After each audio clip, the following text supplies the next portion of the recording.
Erev Tov, Parashat Yitro, Seudat Yitro. On remercie tous ceux qui ont œuvré pour les pièces montées ce soir. Mahamad Arsinai, Aseret Adiberot, c'est la paracha qui justifie Béni Bechori Israël, on est devenus les enfants d'Hachem. Et combien on se doit de remercier Hachem qui nous ait accordé un tel cadeau, on n'a pas idée. 974 générations avant la création du monde, Akadosh Baruch Hu, il a créé la Torah. Et enfin, on arrive à ce moment ultime où on va enfin recevoir la Torah.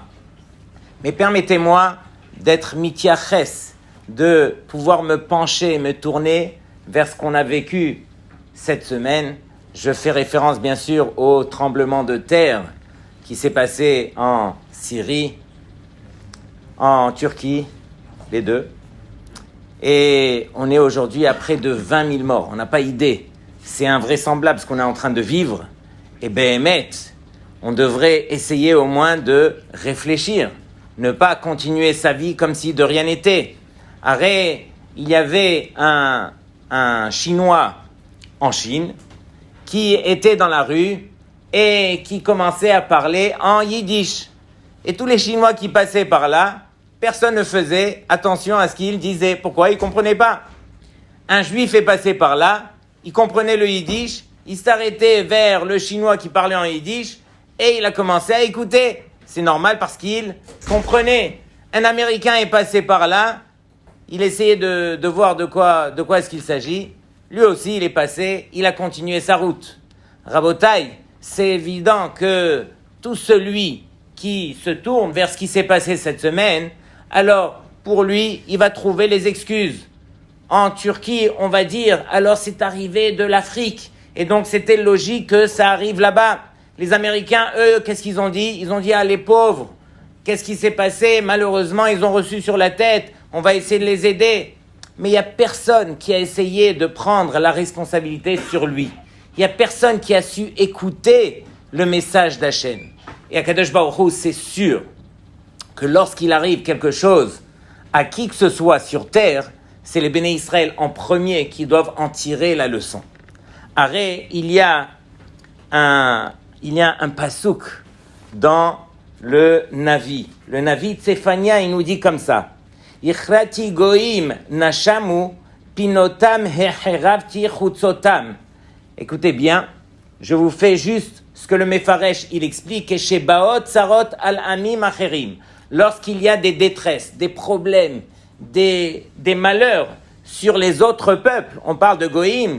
Gam anachnu tzrichim leitorer. Nous aussi, on doit apprendre à se réveiller. C'est impossible de laisser passer les choses de la sorte comme si de rien n'était. On se doit au minimum de tendre l'oreille et de prendre la leçon et essayer de comprendre qu'est-ce que Akadosh Baruch Hu il attend de nous. Sur cela, bien sûr, on se doit de se tourner vers nos Gdolim, qui eux peuvent nous éclairer de ce que Akadosh Baruch Hu il attend de nous. J'ai pris avec moi uniquement la sikha du Rav Gershon Edelstein, nul autre que le Rosh Yeshiva de Ponyovitch, qui lui aussi a parlé sur ce qui s'est passé cette semaine. Je ne vais pas m'attarder trop longuement, il faudrait l'étudier tellement que c'est intéressant. Mais en tout cas, le Rosh Yeshiva nous enseigne que ici, Akadosh Baruch Hu s'adresse à nous. Et à quel niveau? Écoutez bien. Veine gam bayamim acharonim haeta pour anud baolam. Donc, on a vécu cette semaine des malheurs terribles. Et il dit, mais dans quel but? Uma matarabazé. Quel est le but de tout cela? Alors, il ramène le verset que je vous ai cité et il dit, c'est uniquement pour que Akadosh Baruch Hu, il nous rappelle à l'ordre au niveau de la yir'a. C'est quoi la yir'a? La crainte qu'on doit avoir envers lui. La yir'a shamaim. Arrête, c'est marqué, hakol bide shamaim, chutz mir'at shamaim. Mir'at shamaim, ça dépend de nous. C'est quoi yir'at shamaim? On montre à Hachem qu'on le craint. Et donc, quelque part, devant Hachem, devant les gens, on se permet d'agir comme il se doit. On est motivé, on fait attention. Mais est-ce que dans notre jardin privé, lorsqu'on est tout seul, dans nos Arba Amot, est-ce que là-bas aussi on agit de la sorte ou pas? Est-ce que là-bas on manque de Yirat Shamaim ou pas? Quelque part, Akadosh Baruch Hu nous rappelle à l'ordre. Il a envoyé un coup terrible sur terre. On a très peur lorsqu'on entend des choses pareilles. Quelque part, ça nous rappelle à l'ordre sur la Yirat Shamayim. Je me rappelle une fois, j'étais voir le Rav, Rabbi David Abou Chatzera, Shlita, et je lui ai dit, Kvod Rav, une bracha pour la Yirat Shamayim. Et donc, il me regarde, il fait un grand sourire. Keilou, demande-moi ce que tu veux, mais pas ça. Ça dépend de toi. Je lui ai dit, est-ce que j'ai le droit de prier pour la Yirat Shamayim? Il m'a dit, Vadaï, on se doit de prier. Lorsque l'homme, ça veut dire tout dépend de lui au niveau de sa Yirat Shamayim, bien sûr qu'il peut se tourner vers Hachem et demander à Hachem, s'il te plaît Hachem, permets-moi d'être Yireh Shamayim, permets-moi d'avoir la crainte du ciel, permets-moi de vivre pleinement ce que je sais au niveau de ma tête et ce que je dois ramener vers mon cœur. Très souvent, c'est ça les différences. On sait au niveau de la tête, mais est-ce qu'on agit en fonction de ce qui est dans notre tête? Est-ce qu'on arrive à le ramener vers notre cœur au point de le vivre de la sorte, oui ou non? Ça dépend. Et donc, le Rabbi nous dit comme ça, Umin hashamayim notnim lanu siba leirat shamayim. Et du ciel, on nous donne une raison, justement pour la crainte du ciel. Ve'omnam hayir'a hikvar mitzvah deoraita. Et on sait que la yir'a, c'est une mitzvah de la Torah. Et Hashem Elokecha tira. Et il y a beaucoup de psukim dans la Torah où on fait référence à la yir'a. Et donc, il conclut en disant, Min hashamayim rotzim shenosif yirat shamayim. Et du ciel, on vient nous faire signe qu'on se doit de rajouter de la Yirat Shamayim. On ne peut pas laisser un fait pareil, invraisemblable, sans tenir compte. Venotnim lano hit orerut lekayem mashanu chayavim. Et on nous donne l'occasion de se réveiller sur ce qu'on doit absolument accomplir. Alors bien sûr, c'est très malheureux. Et ça s'est passé d'un côté du monde où à la limite on peut se dire non, kapara, et nous on continue notre vie. Mais il faut réaliser que tout ce qui se passe, même dans le coin le plus écarté du monde, le Chafetz Chaim nous dit que c'est Akadosh Baruch Hu qui s'adresse à nous les Béné Israël. C'est pour nous que le monde a été créé, puisqu'on est le but ultime de ce monde, si on accomplit la Torah, bien sûr. Donc c'est ce qu'on va voir un petit peu. Donc je reviens à notre acteur principal, Yitro. Imaginez, Yitro qui était nul autre que l'emblème de la Avodah Zara. C'était lui, quelque part, le prêtre, où tout le monde allait vers Yitro. C'est quelle Avodah Zara que je devrais servir? Comment est-ce qu'on la sert? Et ainsi de suite. Il était vraiment le summum de la Avodah Zara. Et voici que la Torah choisit d'appeler cette belle paracha, la paracha de Matan Torah, au nom de Yitro. Et pourquoi? Justement parce que Vaishma Yitro. Yitro, il a su écouter. Écoutez, sachez que ce n'est pas donné à tout le monde. On écoute beaucoup de choses, mais combien de choses font Rochen?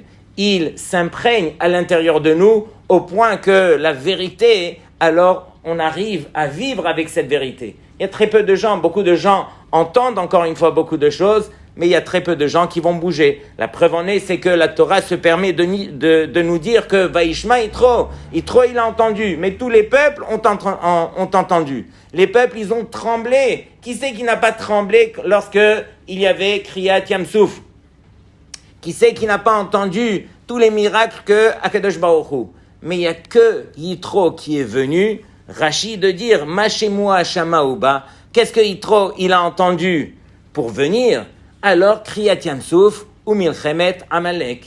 Donc, si je m'arrête déjà, le seul qui est venu parmi tous les peuples qui ont entendu, c'est Yitro. Donc, sachez que ce n'est pas les miracles qui vont nous faire bouger sur terre, c'est uniquement la préparation qu'on aura à l'intérieur de nous qui pourra vraiment nous permettre d'y arriver. Je vous avais raconté peut-être une fois que j'avais été dans un séminaire avec le Rav Ron Shaya et assis à ma table, il y avait un bachour qui me racontait au travers de tout le Shabbat que dans 2 ou 3 semaines, il allait se marier avec une Goya. Il faisait pas Shabbat, il était assez loin. Arrive Seuda Shishit, il me dira, je dois vous raconter quelque chose. Mon papa était un érudit, un Talmid Chacham, quelqu'un qui étudiait toute sa vie. Et il est niftar il y a un peu plus d'1 an. Et je n'ai jamais vu mon père en dehors de cette petite pièce à la maison où il avait ses livres, il étudiait. Et moi, je me suis dit, peut-être qu'il ne comprend pas vraiment c'est quoi l'étude et tout, mais il insiste, au point de me dire que notre père nous a demandé de l'enterrer en Eretz Israël. Et il se trouve qu'il est niftar avant un Shabbat où il y avait plusieurs jours qui étaient fériés. Bekitsour, il y avait 6 jours à attendre avant de pouvoir l'emmener en Eretz Israël. Et donc les rabbinim nous ont dit non, on n'a pas le droit de le faire souffrir à ce point. Et donc enterrez-le en France, mais vous faites une condition, un tenaï, que dans un an vous allez le déterrer et l'emmener en Eretz Israël. Bekitsour, c'est ce qu'ils ont fait. Un an après, ils l'ont déterré et ils l'ont emmené en Eretz Israël. Lorsqu'ils l'ont emmené en Eretz Israël, c'est pas comme ici. On n'enterre pas dans un cercueil, on met le corps à même la terre. Et lorsqu'on a pris le corps, ça veut dire on a voulu le mettre, alors justement, ses jambes se sont découvertes. Voilà, exactement. Et on a pu voir ses jambes qui étaient intactes un an après. Un an après, les jambes intactes et tout, pour nous dire qu'il est resté kadosh. Quelqu'un qui étudie la Torah, qui fait les mitzvot, même son corps se sanctifie. Et donc il me raconte ça, il me raconte qu'il a déterré son père un an après, et qu'il avait enterré en Eretz Israël, et qu'il était fier de me dire que son père c'était un grand Talmid Racham, mais sa vie continuait telle qu'elle, il allait se marier avec la Goya 2 à 3 semaines après. Et moi dans ma tête je me suis dit, mais quoi, tu te réveilles pas? Tu n'entends pas ce que tes yeux ont vu, ce que la vérité elle est? Eh bien non, quelqu'un qui veut entendre, il entend parce qu'il s'est préparé à entendre. Quelqu'un qui ne fait que recevoir, eh bien, ça peut lui passer par la tête. Et Dieu seul sait combien de choses on peut voir sur terre, mais ce n'est pas pour autant qu'on va changer. La preuve en est, regardez ce qu'on est en train de vivre cette semaine. Tout ça pour dire que, comment? Alors, c'est quoi la fin de l'histoire? On l'a suivi, Baruch Hashem, on l'a suivi, et jusqu'à ce qu'il a accepté donc de faire tchouva, en tout cas sur la Goya. Plus que cela, je ne peux pas vous dévoiler, mais en tout cas, il ne s'est pas marié avec la Goya. Maintenant, Yitro, regardez bien, lui, il a perdu énormément de choses, Yitro, quand on y pense. Il a perdu tout le kavod auprès des yeux de tout le monde. C'était quelque part le pape de l'époque. Il a perdu tout son kavod, tout le monde lui a tourné le dos. Personne ne voulait plus lui faire des cadeaux. La preuve en est, c'est que ses propres filles, lorsqu'elles sont parties pour justement prendre de l'eau et tout ça, il a fallu que Moshe Rabbeinu, il se mêle et qu'il donne aux filles. Pourquoi? Parce que personne ne voulait plus aider Yitro. C'était fini. Mais Rabotai, personne ne peut imaginer quelqu'un qui fait pour la Torah, alors c'est évident qu'il ne perd rien. Cette semaine, alors un des grands Dayanim, Rav Diner, il a raconté qu'il y avait un juif qui habitait à New York et qui avait économisé de l'argent pendant quelques années. En fin de compte, son ami lui dit « S'il te plaît, prête-moi cet argent, j'en ai vraiment besoin. » Quelqu'un qu'il connaît bien, et finalement, il lui prête l'argent. Il lui prête plus de $10,000. En fin de compte, son ami ne vient pas lui rembourser, il le rappelle, il lui dit « J'en ai besoin. » Et il lui dit « Regarde, arrête de me casser la tête. Je vais te donner que la moitié et c'est fini. » Et donc, quoi, tu me donnes que la moitié, mais je t'ai prêté et on est des amis. Bon, je te donne que la moitié. Lui, il se dit dans sa tête, bon, déjà que je récupère la moitié, après on verra pour l'autre moitié. Et donc, il prend sa voiture et il lui dit, regarde, si tu es là dans l'heure qui arrive, de l'autre côté de New York, si tu es là dans l'heure qui arrive, je te donne la moitié. Sinon, oublie-moi, c'est fini. Il prend sa voiture et il commence à tracer. Il va d'un côté, de l'autre et tout ça. Et en fin de compte, lorsqu'il se rapproche de l'adresse, alors il entend la police derrière lui. Mettez-vous de côté. Il a brûlé un feu rouge. Et en fin de compte, la police l'arrête et qui commence à lui donner un PV de $500. Et lui, il est dans la voiture. Ribono shel olam, moi j'ai fait que du chesed, j'ai prêté cet argent. Et en fin de compte, il y a tout qui me retombe dessus. Alors, il se retourne vers le policier. Je vais vous dire la vérité. C'était mon ami, je lui ai prêté tant et tant d'argent. Là, j'avais qu'une heure pour aller récupérer que la moitié parce que, ça y est, il voulait plus me rembourser mon argent. Et le policier, il l'entend et tout. Et il lui dit, mais tu crois que je te crois? Et il lui dit, mais écoutez, si vous ne me croyez pas, alors suivez-moi, on n'est pas loin de l'adresse, vous allez voir, il va me rembourser la moitié. Si je dis vrai, alors vous annulez le PV. Mais si je dis faux, je vous paye le double, je vous paye $1,000. Le policier, il lui dit, ok, j'ai attrapé un bon poisson, je suis sûr qu'il ment. Et donc le policier, qu'est-ce qu'il fait? Il pousse la circulation, il le fait arriver plus vite, et donc le policier arrive avec lui chez l'ami. L'ami, il regarde par le trou, et il voit le policier avec son ami. Il lui dit, non, s'il te plaît, ne mêle pas la police. Il lui a sorti les 10 000 $, il lui a rendu, et il lui a dit, vas-y, on oublie toute l'histoire. Donc, Rabotai, on n'a pas idée. Nous, on s'imagine que c'est nous qui gérons le monde, c'est Akadosh Baruch Hu qui gère son monde. Il t'a envoyé le policier, finalement le policier qui t'emmène plus vite, et finalement qui te rend tout ton argent. Imaginez combien on se doit de réaliser qu'on n'a rien à perdre. Quelqu'un qui fait la volonté d'Hachem, regardez Yitro. Yitro, lui, Rashi nous dit que Nikreu lo Shiv'a Shemot. On lui a donné 7 noms. C'est pas uniquement 7 noms que le Zohar nous dit. Il a dépassé, ça veut dire les 7 niveaux de Yetzer Hara qu'un homme peut avoir sur terre pour justement faire le tikkun de tout le Yetzer Hara qu'il avait. Et Yitro, qu'est-ce qu'il a gagné? Il a gagné que la paracha de Matan Torah soit appelée à son nom. Il a gagné que sa fille s'est mariée avec nul autre que Moshe Rabbeinu. Il a gagné qu'il avait un autre Khatan, El-Hazar. Il a gagné que son petit-fils sera Pinchas, Eliyahu Hanavi. Imaginez tout ce qui va sortir de Yitro. Il y a une paracha où la halacha sera fixée comme Yitro. Imaginez quel kavod Yitro a eu, justement parce qu'il a su être mévater. Quand on est mévater pour la Torah, elle court vers toi et combien elle est prête à te rembourser. Donc il faut réaliser, on n'a rien à perdre. Et au contraire, une fois il y avait un Rav Michael Lasri, il est très connu en Eretz Israël, il se trouvait dans l'avion et il y avait un historien russe qui était là et qui lui dit, regarde, j'aimerais te dire quelque chose, moi, toute ma vie, j'ai travaillé sur l'histoire. Et pendant de longues années, j'ai travaillé sur l'histoire des Juifs. Et je peux te poser une question. Comment se fait-il que ce peuple a été autant persécuté?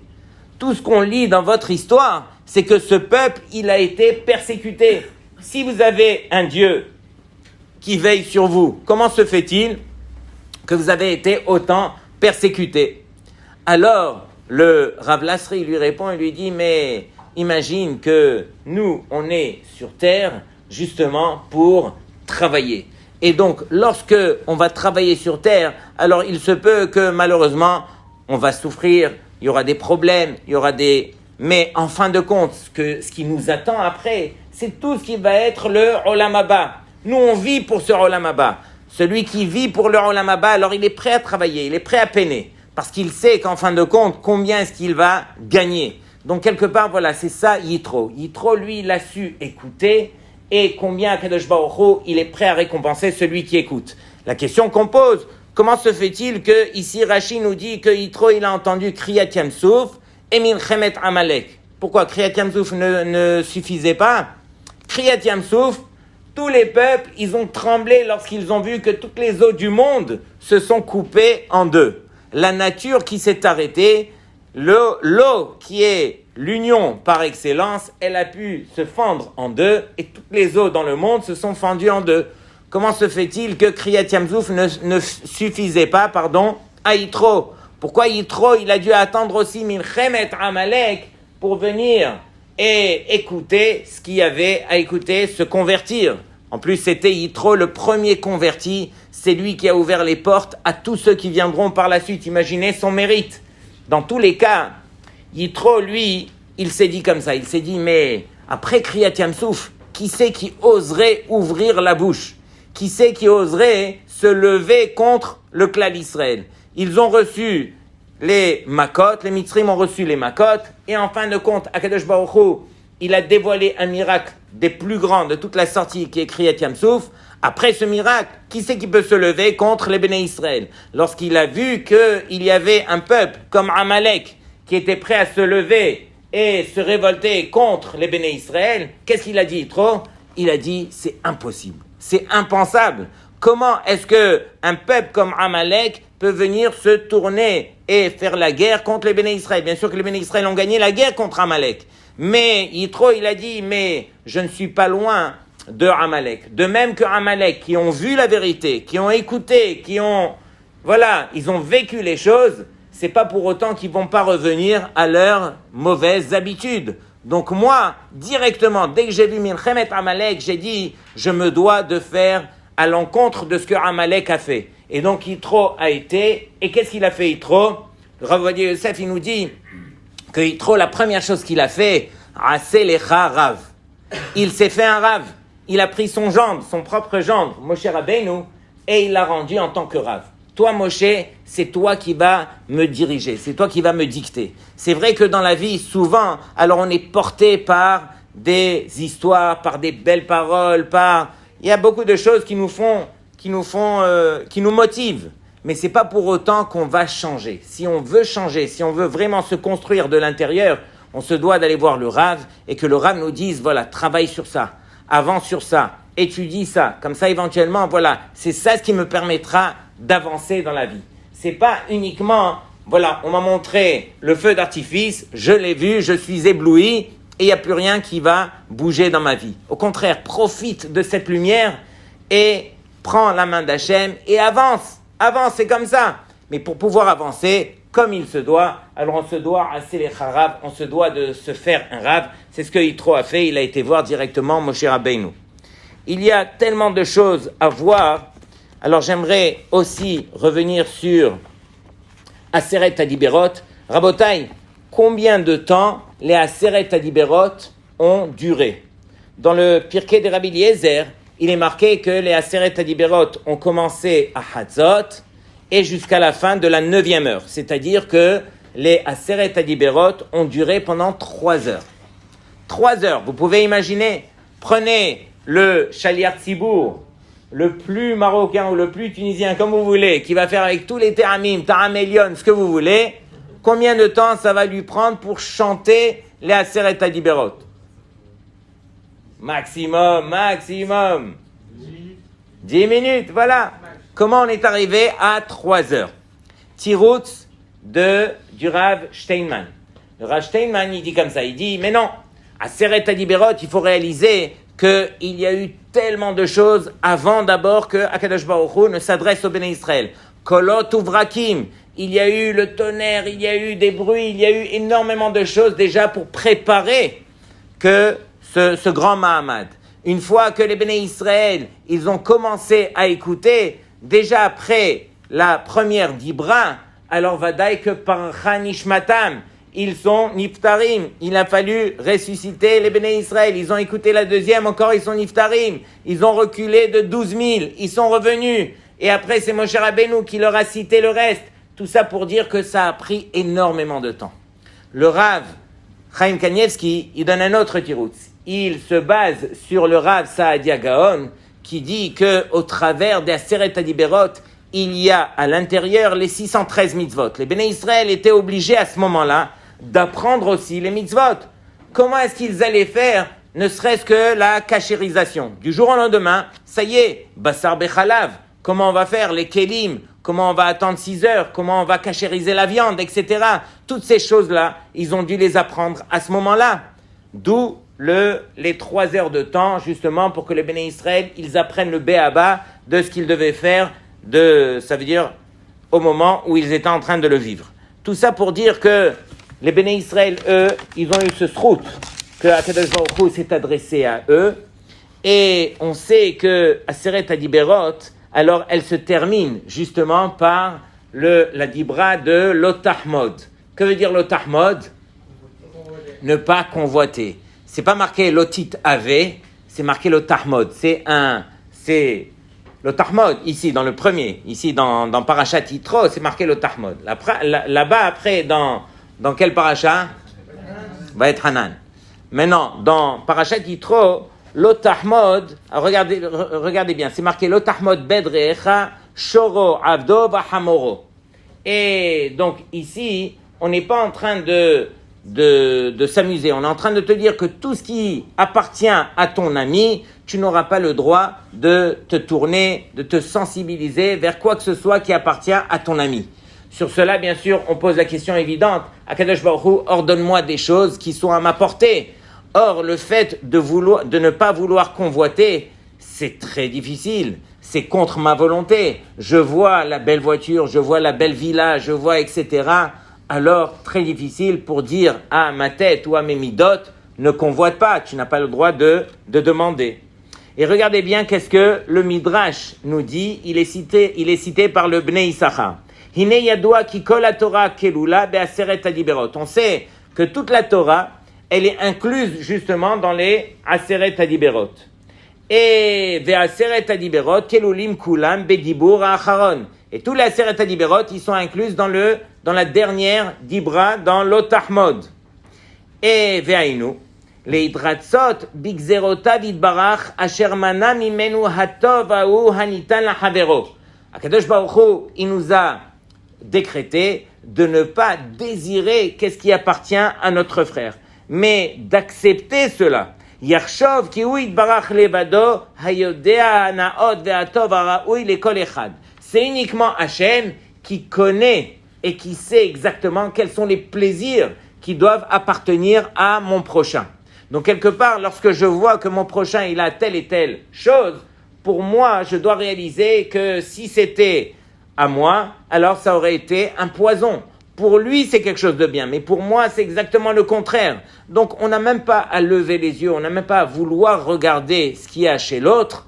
Malheureusement, la société, elle est ce qu'elle est et elle nous construit de la sorte. C'est-à-dire que tout ce qu'on a, nous, aujourd'hui, c'est ce qu'on a voulu de ce qu'on a vu de notre ami, malheureusement. Mais laissons Akadosh Baruch Hu gérer son monde. C'est lui qui nous donne, c'est lui qui fait, c'est lui qui a donné à mon ami et il avait toutes les bonnes raisons de donner à mon ami. Si moi, je n'ai pas eu cette chose-là, c'est que pour moi, je ne devais rien faire par cette chose-là, je n'avais pas à me réaliser par cette chose-là. Tout ça pour dire que c'est toute la émouna qui tourne autour de ce dernier dibour de l'otahmod. L'otahmod, c'est réaliser encore une fois que j'ai la émouna, que ce que Akadosh Baruch Hu m'a accordé, c'est ce que j'avais besoin. Plus que cela, je n'ai pas besoin. Et arrêtez de vouloir courir derrière, c'est ce qu'on a tous envie de faire. Mais il faut réaliser qu'on n'est pas là pour aider Hachem de nous donner. Hachem, il sait mieux que nous ce qu'on a besoin de recevoir. Laissez Hachem faire, montrez-lui que vous avez confiance en lui et vous aurez tout dans la vie.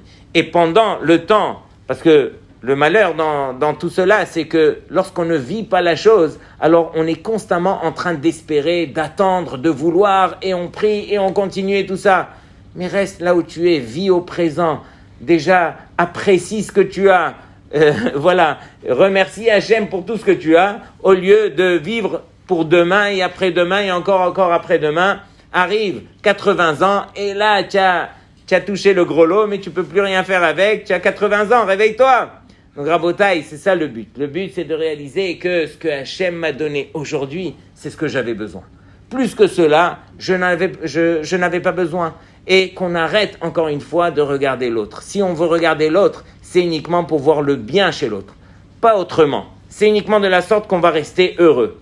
Tout ça pour dire que il y avait un Avrer qui avait pris sur lui, en Eretz Israël, d'étudier avec un jeune garçon.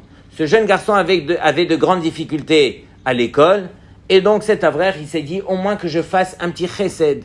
Et tous les matins, il se levait de bonne heure, il allait prendre ce garçon, ils allaient dans la choule, et il lui refaisait soit le chumash, soit la gemara. Et comme ça a duré des semaines, des mois. Arrive un jour où l'Avrer se fait appeler par la banque. Et ils lui disent, tu es dans un trou terrible à la banque. Si tu ne ramènes pas l'argent d'ici 3 jours, alors on te bloque le compte et tous les chèques qui vont passer, ils seront interdits. Et donc, ça y est, tu n'auras plus de couverture à la banque. Et donc, lui, il arrive le matin et il se dit, qu'est-ce que je peux faire ? Je vais aller voir les gmachim, je vais essayer d'emprunter l'argent. Et il devait emprunter l'argent, une somme de 7000 shekels. Pour lui, c'était énorme. Et donc, il s'est dit, je vais dire à l'enfant que je ne pourrai pas étudier avec lui aujourd'hui. Mais quand il s'est levé, il s'est dit, non, c'est assourd pour moi de dire à un enfant, je ne peux pas étudier la Torah avec toi parce que j'ai des problèmes d'argent. Comment je peux associer mes problèmes d'argent à tout le chinour que j'aimerais apporter à cet enfant ? Et donc, il a fait Messirut Nefesh et il a dit, pendant le temps que j'étudie avec lui, je mets cette histoire de côté. Mais pendant la route, il était en train de marcher et il était mal de chez mal. Il s'est dit, mais comment je vais me confronter déjà à mon épouse pour lui dire la vérité? Comment je vais m'en sortir avec la banque? Comment je vais emprunter cet argent? Et c'est énormément d'argent. Il arrive au Beth Midrash et il s'était promis de mettre cette histoire de côté. Et donc, il étudiait avec l'enfant. Mais l'enfant a remarqué que l'Avrer, il n'était pas comme tous les jours. Il lui manquait un demi-sourire. Et donc, il a étudié avec lui, et à la fin, l'enfant lui dit « Mais vous n'êtes pas comme tous les jours ». Il dit « Oui, j'ai un souci d'argent et tout ça, la banque m'a appelé, j'ai un gros problème et tout ». Et l'enfant, il a dit « Ok, mais je vais prier pour vous, ne vous en faites pas, je vais prier pour vous ». Et ce qui s'est passé, c'est qu'ils se sont quittés, l'Avrer, il est rentré chez lui, il cherchait les solutions, et l'enfant, il a quitté le Beth Midrash, et juste en face, il y avait une Beth Knesset. Il est rentré dans le Beth Knesset, il y avait un minyan là-bas, il s'est rapproché du Héral, de la Parochet, et il a commencé à prier. Mais il n'a pas prié comme ça, il a prié au point de verser des larmes. Et donc, on voit un petit enfant en train de verser des larmes. Il y avait un homme qui était assis, qui faisait cette tefila. À la fin de la tefila, Aleinu et Shabeach, il va voir l'enfant, et il dit, dis-moi, qu'est-ce que tu as? Pourquoi tu pries comme ça? Pourquoi tu pleures? Alors il lui dit, voilà, je veux aider l'Avrer qui étudie avec moi, ça fait des mois. Tous les jours, il me fait un chesed incroyable. J'ai pris sur moi au moins de prier pour lui. Il lui dit, mais c'est qui cet Avrer? Raconte-moi et tout ça. Il lui a raconté. Et il lui dit, mais combien cet Avrer, il lui manque d'argent? Il lui dit, je sais pas, il m'a pas dit. Il lui dit alors, mais si vous me prêtez votre téléphone, je peux l'appeler tout de suite et on va lui demander. Et donc, il appelle l'Avrer. L'Avrer, il entend combien, c'est quoi la somme? Et l'enfant, il entend 7000 shekels. Et donc, le type, il était à côté de lui, il sort son carnet de chèques directement, il lui fait un chèque, 7000 shekels, il lui dit, va le donner à l'Avrer. L'enfant, il court, il le remet à l'Avrer, et l'Avrer, il reçoit le chèque, et il dit, c'est pas possible, comment une chose pareille, un matin où normalement, je devais ne pas étudier avec cet enfant. Finalement, j'ai fait Messirut Nefesh. J'ai été étudier avec l'enfant. Finalement, je ne sais même pas pourquoi je lui ai dit que j'avais un souci d'argent à la fin du limoud. Et en fin de compte, grâce à cette Messirut Nefesh, alors cet enfant, il a fait cette filote jusqu'à ce que j'ai reçu ce chèque. Même si j'avais été chez 3-4 Gmachim, combien Gmachim va me donner? Il va me donner 1000 shekels. J'aurais jamais atteint cette somme. Je n'aurais jamais eu tout ce que j'ai eu. Rabotai, on ne perd rien lorsqu'on fait Messirut Nefesh pour la Torah. C'est ça, Mahamad Har Sinai. C'est réaliser que lorsque Akadosh Baruch Hu, il nous a appelés Béni Bechori Israël, il nous a accordé sa Torah, alors à partir de là, ça doit devenir le centre de notre vie. Notre vie, elle tourne autour de la Torah. Et ce n'est pas le contraire. Malheureusement, on essaye d'adapter notre vie en fonction de la Torah. En Kazedava. Il peut y avoir ce qu'il peut y avoir de 18h35 à 20h, Kolel Erev, on ne quitte pas, on ne loupe pas, même pas une fraction de seconde. C'est votre bracha pour la vie. C'est votre bracha qui vous accompagne. On se doit de tenir Torah. Torah, il n'y a rien de plus grand que Mahamad Har Sinai. Mahamad Har Sinai, il nous a enfin donné la différence qu'il y a entre nous et les goïms. Pas pour dire qu'on est meilleur que les goïms, chas v'shalom, mais justement pour montrer que on a un but qui est différent et on a surtout une leçon quelque part qui est différente. On est là pour enseigner aux goïms. Vous savez, j'ai accompagné mon fils qui joue au basket le soir dans un terrain et il joue dans un terrain de goïm. Le prof qui enseigne là-bas, c'est un goï. Tous les enfants qui jouent avec lui sont des goïms. Et moi, je me suis dit, je veux quand même voir mon fils qui a toujours vécu à l'école super religieuse, qui est avec ses tzitzit, avec son truc. J'ai envie de le voir, comment il peut se débrouiller avec les goïms. Mais bien sûr, je l'abandonne pas. Et donc, je le suis. Je vais là-bas les 2 soirs, je crois, dans la semaine où il fait son basket. Et comme ça, il joue. Et il joue bien. Et les enfants sont gentils avec lui et tout ça. Bien sûr qu'il était gêné au début et tout. Mais voilà. Et il joue avec ses tzitzit. Et quand j'arrive le soir, des fois, alors j'arrive avec mon chapeau, avec ma barbe et tout, dans le gymnase, il y a les blacks, le truc. Et alors, quelques papas sont venus me voir, parce que tous les papas, ils viennent récupérer leurs enfants. Et il y a un papa qui se rapproche de moi, bonjour monsieur et tout. On n'aimerait pas disparaître de ce monde-ci ignorant. Pouvez-vous nous expliquer, c'est quoi ces filles-là que votre fils, il a, vous aussi, vous les avez et tout, c'est quoi ces filles? Ah, j'ai dit, écoutez, pour tout vous dire, même moi, c'est difficile pour moi de comprendre la chose. La vérité, il y a beaucoup de choses qu'on se doit de comprendre et d'expliquer. Mais entre nous, si on met ces petits fils et que ces petits fils nous permettent de devenir de meilleures personnes, alors on a tout gagné. Oubliez la signification, le symbole des fils eux-mêmes. Mais au moins que ces fils, ils aient agi sur nous pour qu'on devienne de meilleures personnes. Il m'a dit, monsieur, vous avez raison. Vous m'avez cloué le bec. C'est vrai, le but, c'est qu'au moins qu'on devienne de meilleures personnes. C'est ça, Torah. Torah, Mahamad Har Sinai, il a fait de nous quelqu'un qu'on n'était pas avant, quelqu'un qu'on peut devenir. On a toujours l'espoir tant que la Torah nous accompagne. Mais le problème, est-ce que nous, on est prêt à accompagner cette Torah?